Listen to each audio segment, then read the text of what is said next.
మనము చరిత్రలో గుప్తుల పరిపాలనా కాలాన్ని స్వర్ణయుగంగా వర్ణిస్తుంటాం, అంటే ప్రాచీన కాలంలో. కానీ ఆధునిక కాలంలో 2004, 2009 ఈ మధ్య 5 సంవత్సరాల UPA 1 పాలన, వామపక్షాల మద్దతుతో మన్మోహన్ సింగ్ గారు ప్రధానమంత్రిగా, సోనియా గాంధీ గారి మార్గదర్శకత్వంలో, కాంగ్రెస్ నేతృత్వంలో వామపక్షాల మద్దతుతో UPA 1 ప్రభుత్వం చెప్పాలంటే మరొక స్వర్ణయుగం.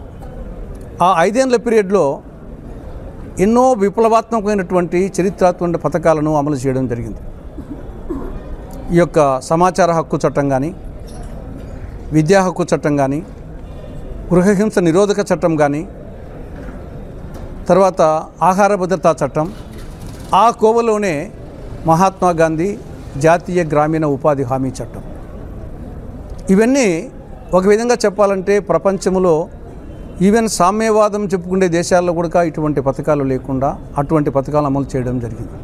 అందులో ప్రధానమైంది జాతీయ గ్రామీణ ఉపాధి హామీ చట్టం. వీరు చెప్పినట్లు 2005లో చట్టం చేయబడడం జరిగింది. అంటే దీని మెయిన్ ఉద్దేశం మానవ వనరును ఉపయోగించుకోవాలి, రెండవది వలసలను నివారించాలి. ఆ రోజుల్లో ఎండాకాలం వస్తే పనులు లేక, ఒక దిక్కు కరువు, మరి దిక్కు పనులు లేక చిన్న బిడ్డలను ముసలోళ్ళను ఇంటికాడ వదిలి ఎక్కడికో దూర ప్రాంతంకు పోయి అంతో ఇంతో పరకో సంపాదించుకొని ఇంటికి పంపించి ఆ విధంగా చెట్టుకోరు పుట్టకోరు ఉండే విధంగా కుటుంబాలు ఆ విధంగా ఉండేవి. ఆ పరిస్థితుల్లో ఎక్కడికో పోకుండా అక్కడనే పని కల్పించాలనే ఉద్దేశంతో ఆ రోజు ఈ యొక్క ఉపాధి హామీ పథకం చట్టాన్ని తేవడం జరిగింది. ఒక మాటలో చెప్పాలంటే ఇది పల్లె ప్రజల పాశుపతాస్త్రం, గ్రామీణుల గాంధీవం, బడుగు జీవుల బ్రహ్మాస్త్రం. ఈ పథకానికి అనంతపురం జిల్లాకు ఒక అవినాభావ సంబంధం, ఒక తల్లి బిడ్డల పేగుబంధం. ఈ ఉపాధి హామీ చట్టం వచ్చేదానికి ఆనాడు UPA 1 ప్రభుత్వం ఆలోచించేదానికి కారణం అనంతపురం జిల్లా. దేశంలోనే జైసల్మీర్ తర్వాత అత్యల్ప వర్షపాతం పడే ప్రాంతం కాబట్టి ఇక్కడ కరువు వికటాటహాసం చేసేది, వలసలు ఎక్కువపోయేది. దాన్ని చూసి ఆనాడు అటు కాంగ్రెస్ వామపక్షాలు చెల్లించి అధికారంలోకి వచ్చిన తర్వాత ఏదైనా ఈ వలసలు నివారించడానికి మంచి పథకం పెట్టాలని ఆలోచించడం, UPA 1 హయాంలో ఈ ఆలోచన రావడం జరిగింది. కాబట్టి దీనికి మాతృక ఇక్కడ. అందువలన ఇక్కడ 2006 ఫిబ్రవరి 2న ఆనాడు ప్రధానమంత్రి మన్మోహన్ సింగ్ గారు, మార్గదర్శి UPA అధ్యక్షురాలు వచ్చేసి సోనియా గాంధీ గారు, ఆనాడు ఆంధ్రప్రదేశ్ ముఖ్యమంత్రి వైఎస్ రాజశేఖర రెడ్డి గారు, ఈ జిల్లాకు చెందినటువంటి మంత్రులప్పుడు వచ్చేసి మన దివాకర్ రెడ్డి గారు, తర్వాత రఘువీరారెడ్డి గారు, అప్పుడు ఇక్కడ MP అనంత వెంకటరామరెడ్డి గారు, సింగనమల ఎమ్మెల్యే శైలజనాథ్ గారు, ఈ విధంగా వామపక్షాల నాయకులు అందరూ కలిసి 2006 ఫిబ్రవరి 2న బండపల్లిలో దీనికి ప్రారంభోత్సవం చేయడం జరిగింది. ఆ విధంగా అనంతపురం జిల్లాకు ఈ ఉపాధి హామీ చట్టానికి ఒక తల్లి బిడ్డలటువంటి పేగుబంధం. ఈ వచ్చిన తర్వాత ఈ 19 సంవత్సరాల్లో అద్భుతాలు సృష్టించడం జరిగింది. ఈరోజు మనం ఎక్కడికి పోయినా గ్రామీణ ప్రాంతాల్లో రైతు బజారు బిల్డింగ్స్ కానీ, అంగన్వాడీ బిల్డింగ్స్ కానీ, సచివాలయాల బిల్డింగ్స్ కానీ ఇవన్నీ చూస్తున్నామంటే దీనికి కారణం జగన్మోహన్ రెడ్డి కాదు, దీనికి కారణం ఈ పథకం. ఈ పథకానికి కారణం వామపక్షాల మద్దతుతో కాంగ్రెస్ పార్టీ. అదేవిధంగా ఇప్పుడు ఈ యొక్క కూటమి ప్రభుత్వం చెప్తుంది మేము రోడ్లన్నీ బూడ్చామని చెప్పేసి, కరెక్టే. కానీ ఆ రోడ్లన్నీ బూడ్చింది ఉపాధి హామీ పథకం డబ్బులతోనే. ఈరోజు నీటి తొట్టులు నిర్మించేది దాంతోనే, ఈరోజు గోకులాలు మినీ గోకులాలు నిర్మించేది ఈ డబ్బుతోనే. కాబట్టి ఈరోజు రాష్ట్రంలో ఈ 19 సంవత్సరాల్లో అద్భుతాలు జరిగినాయి ఉపాధి హామీ పథకం వలన.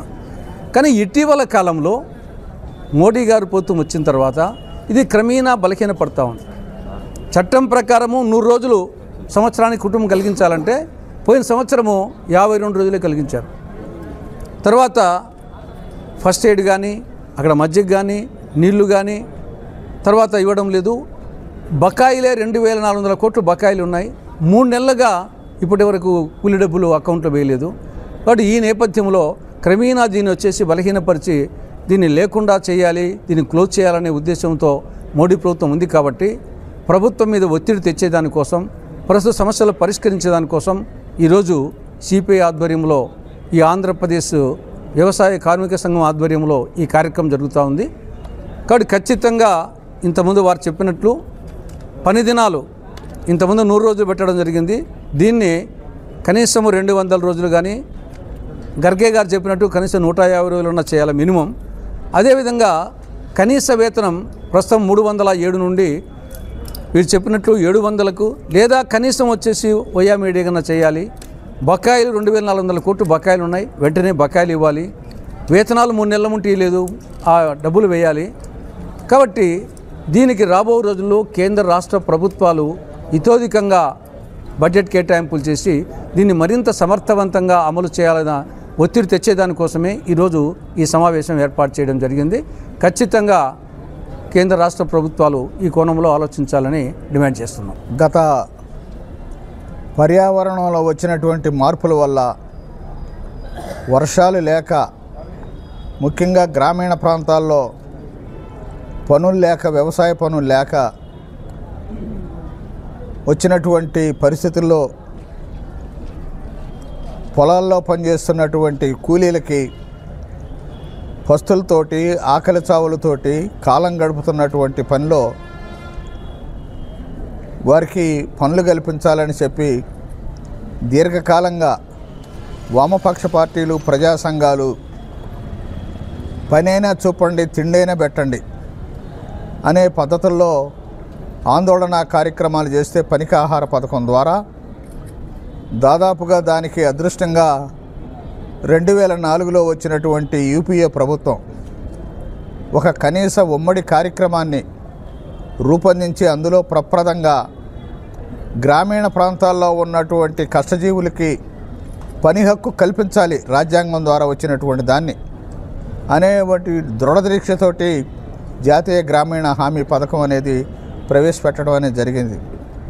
ఆ జాతీయ గ్రామీణ ఉపాధి హామీ పథకం ద్వారా అమల్లోకి వచ్చిన తర్వాత ఇవాళ దేశంలో ఉన్నటువంటి వ్యవసాయ కూలీలు ఆ పథకాన్ని ఉపయోగించుకొని తమ కుటుంబాలని పోషించుకోవటం, నోట్లోకి 4 మెతుకులు అన్నం వెళ్ళేటట్టు, అలానే తమ బిడ్డలను చదివించుకునే పద్ధతుల్లో, అలానే వాళ్ళ ఇళ్ళు నిర్మాణం చేసుకునే పద్ధతుల్లో రూపురేఖలు మారిపోయి ఇదేదో జాతీయ గ్రామీణ ఉపాధి హామీ పథకం అంటే పేద ప్రజలు తమ వరంగా భావించారు.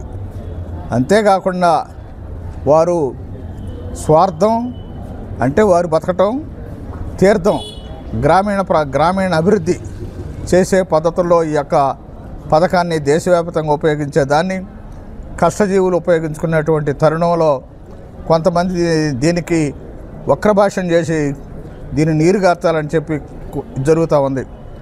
ఇప్పుడు వచ్చినటువంటి మోడీ ప్రభుత్వం, భారతీయ జనతా పార్టీకి చెందినటువంటి మోడీ ప్రభుత్వం దీన్ని ఏదో విధంగా, అసలు ఈ చట్టం వచ్చినప్పుడు వ్యతిరేకించింది భారతీయ జనతా పార్టీ మాత్రమే, అన్ని పార్టీలు కూడా అంగీకరించాయి. దీన్ని ఏదో విధంగా ఎగరగొట్టి నిర్వీర్యం చేసి నీరుగార్చి ఈ చట్టాన్ని ఎత్తివేయాలని చెప్పేసి కోరుతున్నాయి. అంతేకాకుండా ఈ చట్టాన్ని ఈ నిధులన్నింటినీ కూడా ఇతర రంగాలకి, వ్యవసాయ రంగంతో సహా ఇతర రంగాలకి మరల్చాలని చెప్పేసి కుయుక్తులు బన్నుతూ ఉన్నారు. అది ఎంతమాత్రం సరైనటువంటి ఆలోచన కాదు. ఇప్పటికే వ్యవసాయ రంగంలో దాదాపు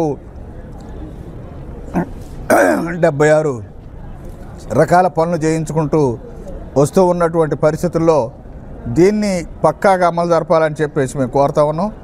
ముఖ్యంగా మేము ఈ సందర్భంగా డిమాండ్ చేసేది ప్రభుత్వాన్ని, ఉపాధి కూలీకి సంవత్సరంలో 12,000 రూపాయలు ఉచితంగా అందజేయాలని చెప్పేసి కోరుతా ఉన్నాం. 200 రోజులు 700 రూపాయలు అదంతా ఇచ్చినా, అలానే జాబు కార్డులో ఉన్నటువంటి ప్రతి వ్యక్తిని విడదీసి ప్రత్యేకమైనటువంటి జాబు కార్డు వారికి ఇవ్వాలని చెప్పేసి ఇవాళ డిమాండ్ చేయటం అనేది జరుగుతూ ఉంది. అలా అయితేనే ఇవాళ గ్రామాల అభివృద్ధి అనేది జరుగుతుంది. కాబట్టి ఈ చట్టాన్ని, ఈ పథకాన్ని పక్కాగా అమలు జరిపించుకునే దాని కొరకు ఆంధ్రప్రదేశ్ వ్యవసాయ కార్మిక సంఘం స్వతంత్రంగా ఇతర ప్రజా సంఘాలను కూడా కలుపుకొని ఐక్యంగా ఉద్యమిస్తామని చెప్పేసి ఈ సందర్భంగా తెలియజేసుకుంటూ దీనికి అందరూ సహకరించాలని చెప్పేసి కోరుతా ఉన్నాం.